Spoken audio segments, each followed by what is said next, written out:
Hello friends, आज हम mechanics of system of particles में law conservation of linear momentum के बारे में पढ़ेंगे। पिछली वीडियो में हमने सेंटर ऑफ मास के बारे में पढ़ा था। अगर आपने वो वाली वीडियो नहीं देखी है तो पहले कृपया उसे देख लीजिए। हमने पिछली वीडियो में एक बलून लिया था। बलून के अंदर हमने बहुत सारी गैसेस भर दी थी। ये हमारे पास बलून और इसके हमने बहुत सारी गैसेस भर दी हैं और ये है उनके पार्टिकल्स। इसे हमने नाम दे दिया, ये पार्टिकल 1 का मास है m1, ये पार्टिकल 1 का मास है m2। ऐसे ही हमारे पास नंबर ऑफ n पार्टिकल हैं तो इसका मास हो गया mn। और इस बलून को हम इस फ्रेम ऑफ रेफरेंस में देख रहे हैं। ये हमने मान लिया एक्स एक्सिस है, ये वाई एक्सिस है और ये जेड एक्सिस है और यहाँ पे इसका है ओरिजिन। और m1 पार्टिकल्स का ओरिजिन से लेके डिस्टेंस ये r1 है। ऐसे ही m2 पार्टिकल्स का ओरिजिन से लेके डिस्टेंस mr है। ऐसे ही यहाँ पे नंबर ऑफ n पार्टिकल लाई कर रहे हैं तो यहाँ पे इसका सेंटर ऑफ मास लाई करेगा, जहाँ पे पूरा का पूरा मतलब बलून बैलेंस होगा। तो हमने मान लिया कि यहाँ पे इस बलून का सेंटर ऑफ मास लाई कर रहा है और ओरिजिन से लेके सेंटर ऑफ मास का डिस्टेंस है। ये पोजीशन वेक्टर को हम कैपिटल R नाम दे देते हैं। पिछले वीडियो में हमने देखा था कि पोजीशन वेक्टर R ये हमें बता रहा है कि ओरिजिन से लेके सेंटर ऑफ मास तक का डिस्टेंस कितना है। ये होता है summation mi ri upon summation mi। यहाँ पे समीशन mi है, जितने नंबर ऑफ n पार्टिकल है हमारे उन सब का sum, total number of n particle. ये समीशन mi, इसे हम लिख सकते हैं कैपिटल M। इक्वेशन 1, ये इक्वेशन 2। तो यहाँ से हमारे पास आ जाएगा r equal to summation mi ri upon capital M। इसे हम रीअरेंज करके लिख सकते हैं M R equal to summation mi ri। Equation number 3 मान लेते हैं। दोस्तों जो से ये वाला बलून है, अगर इस बलून को हम रेस्ट पे ना मान के ये मान लें कि फिर ये कांस्टेंट वेलोसिटी के साथ मूव कर रहा है, ठीक है। तो अगर ये कांस्टेंट वेलोसिटी के साथ मूव कर रहा है तो ये टाइम के विद रिस्पेक्ट में अपनी पोजीशन चेंज करेगा। तो हम आर हैं ओरिजिन से लेके सेंटर ऑफ मास तक की पोजीशन, तो ये अपनी पोजीशन चेंज करेगा। तो हम इसका टाइम के विद रिस्पेक्ट में डेरिवेटिव कर देते हैं। एम है हमारे पास टोटल नंबर ऑफ पार्टिकल्स का मास, ये तो कांस्टेंट रहेगा इसलिए इसे हम बाहर रखते हैं। सिर्फ इसका डेरिवेटिव करेंगे आर का हम with respect to time T. Similarly हम इसका भी डेरिवेटिव कर देते हैं, D upon D T summation I M I R I, ठीक है।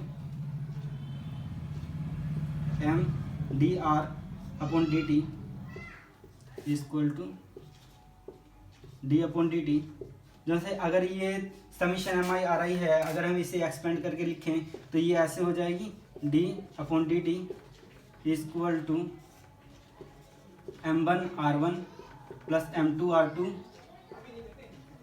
Plus so on mn rn। ऐसे जब हम इसका डेरिवेटिव कर देंगे तो ये डेरिवेटिव करने के बाद हमारे पास आएगा, ये हम इसे ऐसे लिख सकते हैं m1। ये m1 तो मास तो कांस्टेंट है, चेंज इसकी पोजीशन होगी, मतलब कि m मास पार्टिकल का कांस्टेंट रहेगा, इसकी पोजीशन टाइम के विद रिस्पेक्ट में चेंज होगी। तो ये d upon r1 upon D T plus m2 D r2 upon D T plus so on, ये हो जाएगा हमारे पास mn D rn upon D T. जो है ये है capital D R upon D T, इसे हम लिख सकते हैं वेलोसिटी। यानी कि ये सेंटर ऑफ मास तक का पोजीशन था, तो कैपिटल बी हमें बता रहा है सेंटर ऑफ मास की वेलोसिटी। ये v1 plus m2 v2 plus so on, ये mn bn। ये हो जाएगा capital M b equal to summation M I equal to 1 से लेके n, ये mi bi। यहाँ पे summation M I B I बता रहा है कि जो सा पार्टिकल 1 है जिसका मास m1 है, इसका मोमेंटम m1 v1 है, इसका मोमेंटम m2 v2 है। ऐसे ही सो ऑन हमारे पास n पार्टिकल हैं, mn पार्टिकल का मोमेंटम mn bn है, ठीक है।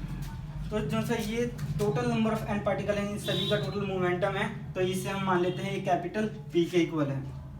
ये है हमारे पास इक्वेशन नंबर 4। हम मान रहे हैं समीशन i इक्वल टू 1 से लेके n ये MI/BI, इसे हम कैपिटल P के इक्वल मान लेते हैं। ये मोमेंटम है, ये टोटल लीनियर मोमेंटम है इस बलून का।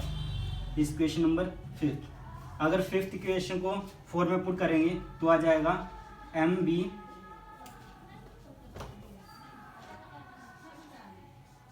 Is equal to capital P, यानी कि टोटल लीनियर मोमेंटम है इस बलून का वो इक्वल आएगा mass of the balloon into में ये velocity of the centre of mass. इसे इक्वेशन नंबर 6 मान लेते हैं। अगर हम ये मान लें कि जो से बलून ये पहले तो कांस्टेंट वेलोसिटी के साथ मूव कर रहा है, अभी कांस्टेंट वेलोसिटी के साथ मूव ना करके एक्सेलरेट कर रहा है, मतलब कि पहले ये आराम से चल रहा है, फिर अपनी वेलोसिटी थोड़े थोड़े मतलब इंक्रीज करता रहता है टाइम के साथ। तो ये आ जाएगा हमारे पास, टाइम के विद रिस्पेक्ट में अपनी वेलोसिटी चेंज कर रहा है, तो dv/dt is equal to dp/dt। ठीक है, d जो सा हमारे पास b है उससे हम लिख सकते हैं ये dr/dt is equal to dp/dt। m इसे हम लिख सकते हैं d²r/dt² is equal to dp/dt।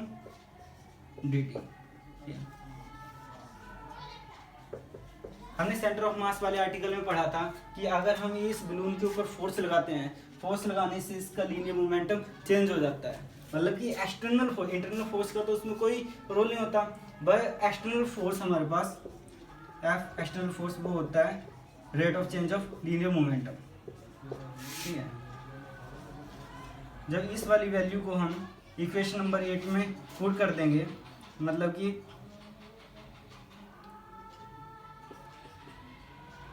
FE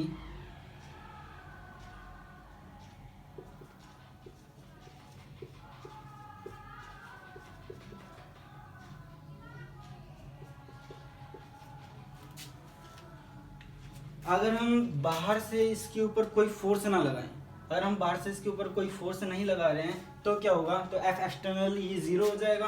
F external को अगर हम 0 पुट कर देते हैं तो हमारे पास ये वाली इक्वेशन बनेगी F(0) is equal to dp/dt। ठीक है, अगर dp/dt 0 आ जाए, मतलब कि मोमेंटम इसका, इस बलून का मोमेंटम अगर 0 है, इसका मतलब rate of change of momentum अगर 0 है,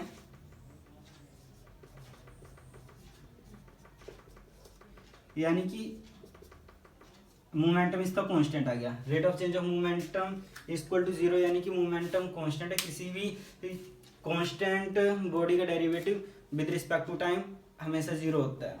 ये इसमें यही कहना चाह रहे हैं कि फिर अगर हम कोई एक्सटर्नल फोर्स इस बलून के ऊपर नहीं लगाते हैं तो इसका लीनियर मोमेंटम हमेशा कांस्टेंट रहेगा।